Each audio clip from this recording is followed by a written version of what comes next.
আসসালামু আলাইকুম। সংবাদে আপনাদের সবাইকে স্বাগত জানাচ্ছি। আমি ফিরোজ তোহা। শুরুতেই আরবে কেবলস সংবাদ শিরোনাম। বাংলাদেশের সর্বশেষ গুরুত্বপূর্ণ আপডেট সংবাদে আপনাকে স্বাগত। শুরুতেই সংবাদ শিরোনাম, পরে বিস্তারিত। শুরুতেই জানিয়ে দিব, আয়নাঘরের প্রমাণ পেয়েছে কমিশন, জমা পড়েছে 400 অভিযোগ। বিগত আওয়ামী লীগ সরকারের আমলে গুমের ঘটনার তদন্তে গঠিত কমিশনের কার্যক্রম শুরুর 13 কর্মদিবসে 400টি অভিযোগ জমা পড়েছে। ভুক্তভোগীদের দেয়া অভিযোগ অনুযায়ী প্রতিরক্ষা গোয়েন্দা মহাপরিদপ্তর ডিজিএফআইয়ের কার্যালয়ে গিয়ে গোপন বন্দিশালার সন্ধান পেয়েছে কমিশন। আয়নাঘর নামে পরিচিত জয়েন্ট ইন্টারগেশন সেলটি জেআইসি ডিজিএফআইয়ের সদর দপ্তরের ভেতরেই। দোতলা ওই ভবনে 22টি সেল রয়েছে। আজ রাজধানীর গুলশানে গুম সংক্রান্ত কমিশন অব ইনকোয়ারির কার্যালয়ে এক সংবাদ সম্মেলনে সব তথ্য জানান হাইকোর্টের অবসরপ্রাপ্ত বিচারপতি মইনুল ইসলাম চৌধুরী। এ সময় তিনি জানান, আমাদের অনুসন্ধান কার্যক্রম পরিচালিত হচ্ছে।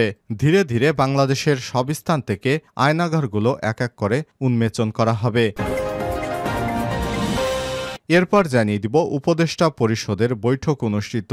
অন্তর্বর্তীকালীন সরকারের উপদেষ্টা পরিষদের বৈঠক প্রধান উপদেষ্টা ডক্টর মোহাম্মদ ইউনূসের সভাপতিত্বে অনুষ্ঠিত হয়েছে। বৃহস্পতিবার তেজগাঁয়ে প্রধান উপদেষ্টার কার্যালয়ে এই বৈঠক অনুষ্ঠিত হয়। এতে অংশ নেন অন্তর্বর্তীকালীন সরকারের উপদেষ্টারা। জানাবো, আবু সাইদ হত্যা মামলা 14 আসামির দেশ থেকে নিষেধাজ্ঞা। বৈষম্যবিরোধী ছাত্র জনতার আন্দোলনে পুলিশের গুলিতে নিহত বেগম রোকেয়া বিশ্ববিদ্যালয় বেরবি ইংরেজি বিভাগের শিক্ষার্থী আবু সাইদ হত্যা মামলায় রংপুর রেঞ্জের সাবেক ডিআইজি আব্দুল বাতেনসহ 14 আসামির দেশ থেকে নিষেধাজ্ঞা দিয়েছে আদালত। এদিকে প্রশাসনের নিয়োগ কেলেঙ্কারি ইস্যুতে জনপ্রশাসন সচিব তিনি বললেন, ইটস এ ফেক নিউজ। সম্প্রতি জনপ্রশাসন মন্ত্রণালয়ের সিনিয়র সচিব মোহাম্মদ মোখলেসুর রহমান, যুগ্ম সচিব ডক্টর জিয়াউদ্দিন আহমেদ ও আলী আজমের বিরুদ্ধে প্রশাসনে অর্থের বিনিময়ে নিয়োগের অভিযোগে কয়েকটি গণমাধ্যমে সংবাদ প্রকাশিত হয়েছে। এই খবরে বলা হয়েছে, 5 কোটি টাকার বিনিময়ে তারা জেলা প্রশাসক ডিসিদের পদোন্নতি বা নিয়োগ দিয়ে থাকেন। এ বিষয়ে জনপ্রশাসন সচিবকে জিজ্ঞেস করা হলে তিনি বলেন, এই সংবাদটি মিথ্যা। জানাবো, সংস্কার কমিটি করল বিএনপিও। সংবিধানসহ প্রাতিষ্ঠানিক সংস্কারের অন্তর্বর্তীকালীন সরকার যে 6টি কমিশন করেছে তার আলোকে ছায়া কমিটি করেছে বিএনপিও। গতকাল রাতে অনুষ্ঠিত দলের স্থায়ী কমিটির সভায় এই কমিটি চূড়ান্ত করা হয়েছে। শীঘ্রই কমিটিকে সংস্কার প্রস্তাব তৈরি করতে বলা হয়েছে। এবং সর্বশেষ জানিয়ে দিব, সুন্দরবনে এলেন 21 দেশের 75 সেনা কর্মকর্তা। সুন্দরবনের করমজলে বিশেষ প্রশিক্ষণ ভ্রমণে এসেছেন 21 দেশের 75 জন সেনাবাহিনীর বিভিন্ন পদস্থ কর্মকর্তা। তারা সুন্দরবনের করমজলে এসে 1 ঘন্টা সেখানে ঘোরাঘুরি করে দুপুর 12টায় করমজল পর্যটন স্পট ত্যাগ করেন। পূর্ব সুন্দরবনের করমজল বন্যপ্রাণী প্রজনন এবং পর্যটন কেন্দ্রের ভারপ্রাপ্ত কর্মকর্তা হাওলাদার আজাদ কবির বুধবার রাতে এসব তথ্য নিশ্চিত করেছেন। তিনি জানান, বিশেষ প্রশিক্ষণে বুধবার দুপুরে সুন্দরবন করমজলে আসা Pakistan, Malaysia, Indonesia, Africa, Kuwait, Qatar, Nepal সহ 21টি দেশের 75 জন সেনাবাহিনীর ঊর্ধ্বতন কর্মকর্তারা ছিলেন। এ সময় কয়েকজন কর্মকর্তা তাদের সাথে পরিবারের সদস্যদেরও নিয়ে এসেছিলেন। প্রিয় দর্শক, এতক্ষণ শুনছিলেন সংবাদ শিরোনাম, এবারে বিস্তারিত। তবে তার আগে বন্ধুরা, অনুরোধ থাকবে এই সংবাদটিতে একটি লাইক দিন। এই চ্যানেলে আপনি নতুন হয়ে থাকলে আমাদের সংবাদটি দেখতে দেখতে চ্যানেলটি সাবস্ক্রাইব করে রাখুন। কমেন্ট করে আপনার মূল্যবান মতামত জানিয়ে দিন বন্ধুরা, আপনি বিশ্বের কোন দেশ থেকে বা বাংলাদেশের কোন স্থান থেকে আমাদের সংবাদটি দেখছেন এবং শুনছেন। এবারে বিস্তারিত। আয়নাঘরের প্রমাণ পেয়েছে কমিশন, জমা পড়েছে 400 অভিযোগ। বিগত আওয়ামী লীগ সরকারের সময় গুমের ঘটনা তদন্তে গঠিত কমিশনের কার্যক্রম শুরুর পর 13 কর্মদিবসে 400টি অভিযোগ জমা পড়েছে। ভুক্তভোগীদের দেয়া অভিযোগ অনুযায়ী প্রতিরক্ষা গোয়েন্দা মহাপরিদপ্তর ডিজিএফআই কার্যালয়ে গিয়ে গোপন বন্দিশালার সন্ধান পেয়েছে কমিশন। আয়নাঘর নামে পরিচিত জয়েন্ট ইন্টারগেশন সেলটি জেআইসি ডিজিএফআইয়ের সদর দপ্তরের ভেতরেই। দোতলা ওই ভবনে 22টি সেল ডিটেল আছে। বৃহস্পতিবার দুপুর 12টার দিকে রাজধানীর গুলশানে গুম সংক্রান্ত কমিশন অব ইনকোয়ারির কার্যালয়ে এক সংবাদ সম্মেলনে সব তথ্য জানান হাইকোর্টের অবসরপ্রাপ্ত বিচারপতি মইনুল ইসলাম চৌধুরী। তিনি অনুসন্ধান কমিশনের সভাপতি। মইনুল ইসলাম চৌধুরী বলেন, রাষ্ট্রের পৃষ্ঠপোষকতায় বা আইন শৃঙ্খলা রক্ষাকারী বাহিনী কর্তৃক যারা গুম হয়েছেন তাদের অভিযোগগুলো নিয়েই আমরা কাজ করছি। যাদের বিরুদ্ধে অভিযোগ তাদেরও আমরা ডাকব, বক্তব্যের জন্য সময় দেব।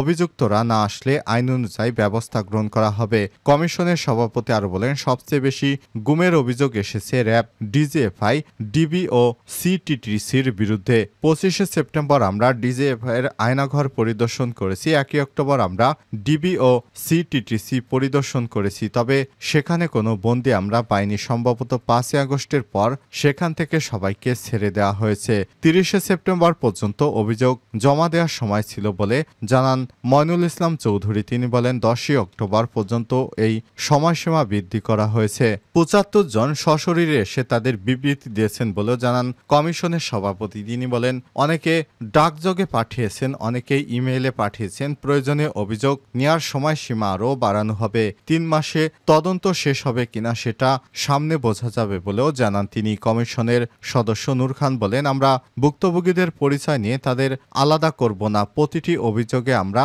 শুনতে চাই, কি হয়েছিল তা জানতে চাই, কিভাবে আইন না মেনে বন্দী করে রাখা হয়েছিল তা বুঝতে চাই। 400 অভিযোগের মধ্যে অনেকগুলোর ঘটনাই প্রথমে সামনে এসেছে বলে জানান কমিশনের আরেক সদস্য মিস নাবিলা ইদ্রিস। তিনি বলেন, এসব ঘটনায় এর আগেও কেউ কখনো গুম নিয়ে কথা বলেনি, থানায় তাদের ভিডিও নেওয়া হয়নি। তিনি আরো বলেন, আমরা সবাইকে কমিশনে আসতে আহ্বান জানাই। আমরা মনোযোগ দিয়ে কাজ করতে চাই।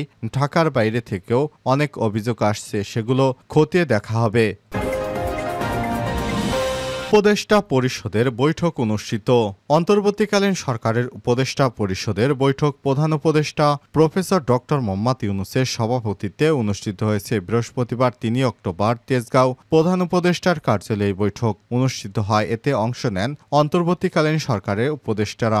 জাতিসংঘের ৭৯তম সাধারণ অধিবেশনে অংশগ্রহণের জন্য 24শে সেপ্টেম্বর নিউ ইয়র্কে যান প্রধান উপদেষ্টা প্রফেসর ডক্টর মোহাম্মদ ইউনূস। জাতিসংঘে ভাষণ এবং বিভিন্ন দেশে আন্তর্জাতিক সংস্থার সঙ্গে দ্বিপক্ষীয় বৈঠক অনুষ্ঠানে যোগদান শেষে শনিবার 29শে সেপ্টেম্বর দিবাগত রাতে দেশে ফেরেন তিনি। এরপর উপদেষ্টা পরিষদের বৈঠক অনুষ্ঠিত হলো আজ। এছাড়াও রাজনৈতিক দলগুলোর সঙ্গে ৩য় দফায় শনিবার 5 অক্টোবর সংলাপ করতে যাচ্ছে অন্তর্বর্তীকালীন সরকার। সেখানে সংস্কার নিয়ে রাজনৈতিক দলগুলোর সঙ্গে কথা বলবেন উপদেষ্টারা।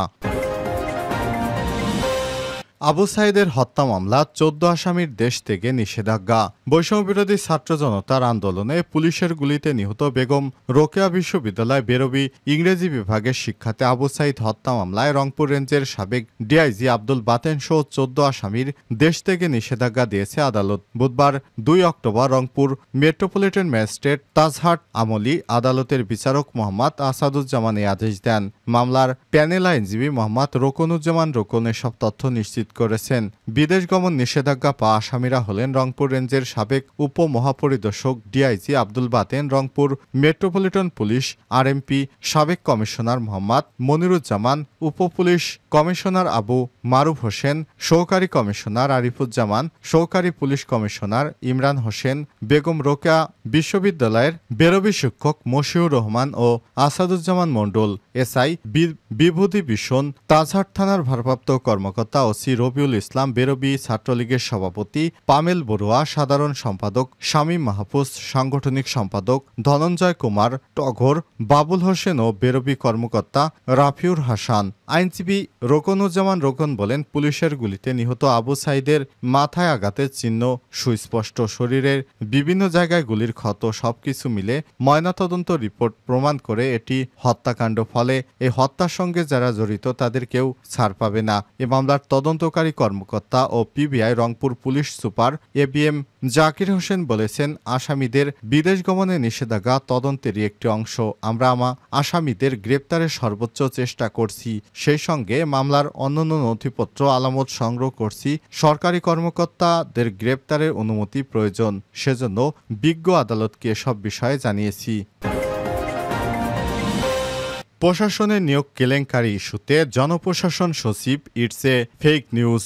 সম্প্রতি জনপ্রশাসন মন্ত্রণালয়ের সিনিয়র সচিব মোহাম্মদ মোখলেসুর রহমান, যুগ্ম সচিব ডক্টর জিয়াউদ্দিন আহমেদ ও আলী আজমের বিরুদ্ধে প্রশাসনে অর্থের বিনিময়ে নিয়োগের অভিযোগ সংক্রান্ত কয়েকটি গণমাধ্যমে সংবাদ প্রকাশিত হয়েছে। খবরে বলা হয়েছে, বড় অঙ্কের টাকার বিনিময়ে তারা জেলা প্রশাসক, ডিসি নিয়োগ বা পদোন্নতি ইত্যাদি দিয়ে থাকেন। এ বিষয়ে বৃহস্পতিবার ৩ অক্টোবর সচিবালয়ে সাংবাদিকদের এক প্রশ্নের জবাবে জনপ্রশাসন মন্ত্রণালয়ের সিনিয়র সচিব বলেন, ইটস এ ফেক নিউজ। তিনি বলেন, আমি মধ্যবিত্ত পরিবারের মানুষ, আমাকে সরকার যে টেলিফোন দিয়েছে সেটা আমি ব্যবহার করি না, আমি আগের নম্বরই ব্যবহার করছি। এ সময় তিনি বলেন, আমার মোবাইল হলো স্যামসাং, তারা যেটা শো করেছে সেটি হলো আইফোন। আইফোন কি আমি ব্যবহার করি? আমি ব্যবহার করছি স্যামসাং। ওনারা কে কি দেখালো ওনাদের জিজ্ঞেস করেন, আমি এটার বিষয়ে কিছুই জানি না। এ বিষয়ে মানহানি মামলা করবেন কিনা সাংবাদিকদের এক প্রশ্নের জবাবে তিনি বলেন, প্রথমে বলবো, যারা এই নিউজ করেছেন তাদেরকে আমরা কতটুকু গুরুত্ব দেব? রাস্তার লোক অনেক কথাই বলতে পারে, তাই বলে আমি কি তার পেছনে দৌড়বো? কখনোই নয়। তিনি আরো বলেন, আমরা সরকারের কাছ থেকে জনগণের স্বার্থে কাজ করি। আমার নিয়মকানুন মোতাবেক যতদিন আল্লাহ হায়াত রেখেছেন ততদিন কাজ করে যাব ইনশাল্লাহ।